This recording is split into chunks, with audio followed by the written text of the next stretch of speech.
شریف کے اندر حدیث مبارکہ ہے، میرے کریم نبی علیہ الصلوۃ والسلام نے ارشاد فرمایا، جس نے جنتی پہاڑ دیکھنا ہو تو احد پہاڑ کو دیکھو، یہ جنتی پہاڑ ہے۔ کہے نا سبحان اللہ، یہ جنتی پہاڑ ہے، پتھر کا پہاڑ ہے۔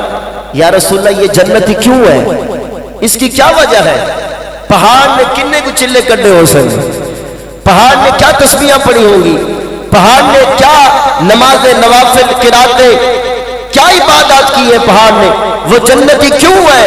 یا رسول اللہ کیا وجہ ہے؟ فرمایا ہوا یحبنا،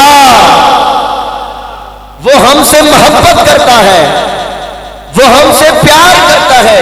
تو جو مصطفیٰ اپنے ساتھ پیار کرنے والے اتنے بڑے پہاڑ کو جنتی بنا سکتے ہیں تو 6 فٹ کے گنہگار کو کیوں نہیں بنا سکتے؟ اس پر بھی تو با اختیار ہے نا۔ اگر کرم ہو جائے مدینے والے مصطفیٰ صلی اللہ تعالی علیہ وسلم کا تو ہمیں بھی جنتی بنا دے۔